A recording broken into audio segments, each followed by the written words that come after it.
Happy game day, Chargers fans. For Chris Hayre, I'm Haley Elwood. Welcome to Chargers Live as we are out here a little under an hour away from kickoff here at StubHub Center as the Chargers are set to take on the Denver Broncos. And Chris, as always, let's rewind to last week really quickly. It was another win. Another win. First, let's get to a couple housekeeping notes. It's 87 degrees on the field right now, today. And the Powder Blues are looking clean. They are also very They look hot. really clean. But yeah, no. 2 games in a row. You come from behind in the fourth quarter and get wins. First against the Giants and then against an AFC West division foe in the Raiders. And it just makes this game that much more important. There's a buzz in this stadium right now, Haley. You can feel it.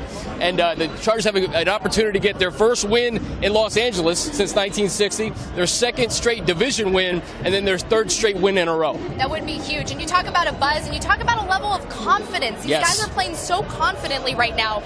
And I remember talking to Damian Square earlier this week, and it didn't matter if it was after the game on Sunday or in the locker room this week. They feel it, and it's showing. Yeah, they feel it, and I think that's what 2 wins on the road will do. You know, they've heard for the past few seasons about finishing games, how they can't finish games. Well, they finished 2 games on the road after being behind in the fourth quarter, so that's going to give you confidence. And then credit to Anthony Lynn for just being the calming force throughout this last month, and these guys are all believing.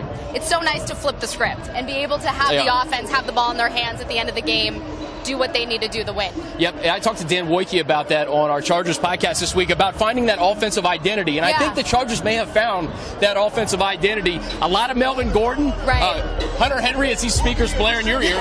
Hunter Henry, 2 big catches on that last drive, 5 catches for 90 yards. Last 3 games for Hunter Henry, Haley. Touchdown, then 5 for 90. So I think they're finding a formula on the offensive side. So I was going to say, he obviously was so impressive last week, especially on that final drive, but who really showed up for you? It wasn't just the offense. I think Jaleel Addae in coverage. Pro Football Focus graded him as the highest graded Charger, 87.4, and he had a really crucial play at the end of the first half, a pass defense on Amari Cooper that I think could have really turned the game. So credit to Jaleel Addae. This pass defense is going to be called on, even though the Broncos are a little bit depleted at the wide receiver position. So as we said, the Chargers are taking on the Denver Broncos for the second time this season. We know how Week 1 went. We know what happened there, but what kind of lessons can this team take from that Week 1 game and put them into use today? I think this team knows that they let the Broncos off the hook. Right? They came back from behind. They were a blocked field goal away from putting that game into overtime and potentially winning it. They had all the momentum, and I think that this is an opportunity for this offense to get on track, get off to a fast start, because it all intertwines, Haley. Getting off to a fast start will allow the defense to pin their ears back and get to Simeon, and we know about the right tackle issues of the Denver Broncos right now. So, and let's talk about that defense a little bit, because you talk about what they can do, against maybe the run and things like that, and that's a huge thing, trying to contain those 3 guys. But that wide receiver core for the Broncos is so banged up right now. 3 receivers are out today: Emmanuel Sanders, Cody Latimer, and Isaiah McKenzie. How can the Chargers defense, put some pressure on that Broncos offense? Well, I think it's going to be still containing those running backs, whether it's in the running game or the short passing game.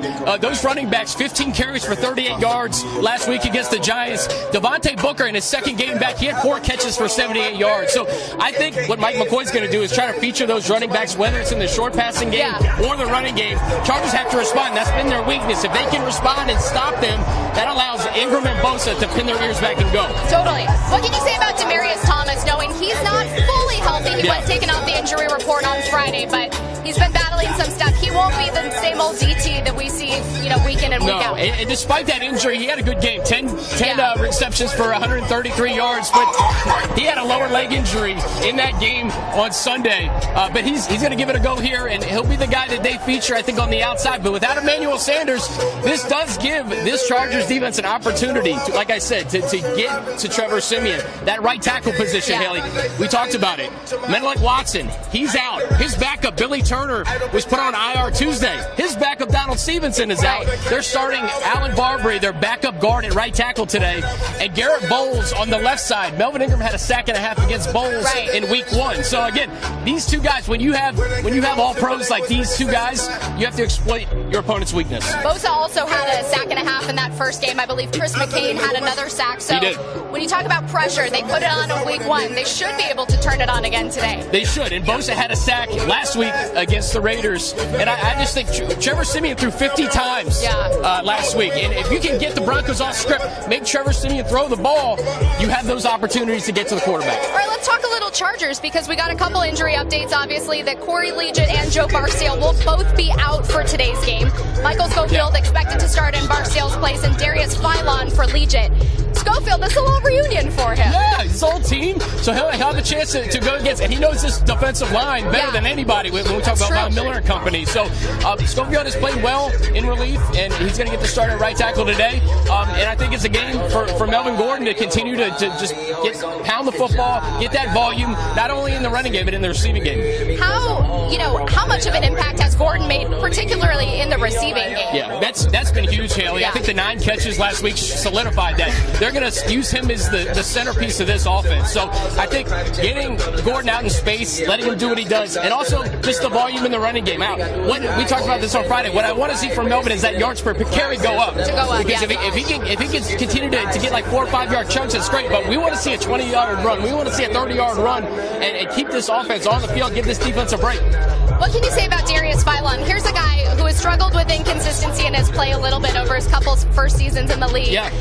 He's now getting a chance to start. Yeah. He's made the most of a lot of opportunities this season, and it kind of almost feels like this team won't miss a step with him stepping in for Corey. It's a big spot for him. And I think if him and Mebane in the middle of that defensive line can stop this run, that's a big thing. It's a blowout to have Legion because you want to have that rotation going. You want to keep these guys fresh, especially on a hot day like this. It's 87 degrees. I'm sweating through my suit right now. It's insane. But no, I do think it's a big spot for him. And again, I think the conditioning is going to be a big key on defense today. Who is a player that maybe you have your eye on in today's game? I'd like to talk about Trevor Williams because he's a guy who obviously didn't start week 1 because Jason Verrett was at corner opposite Casey Hayward.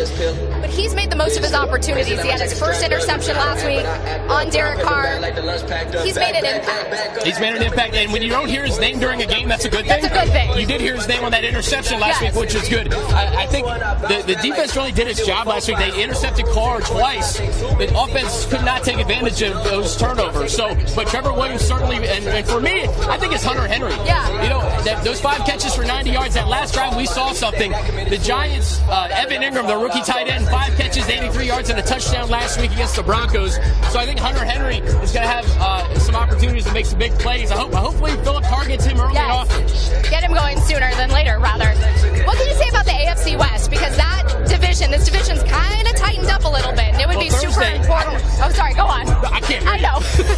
Thursday, it's one of those things where, I didn't know if Chargers fans wanted Raiders or Chiefs to win. Yeah, that's a pick your poison. Sophie's choice kind of there. With the Raiders winning, it tightens up this AFC West, and this is such a big game today because if the Chargers can get the win, you're 3-4, you have 2 consecutive wins in the division against the Raiders and the Broncos with the Patriots on deck. All right, well, we'll see what happens. Chargers fans, thank you so much for joining us out here on Chargers Live. If you are in the Los Angeles area, be sure to tune into CBS as kickoff is set for 1:25 p.m. Otherwise, check your local listings. Thanks so much.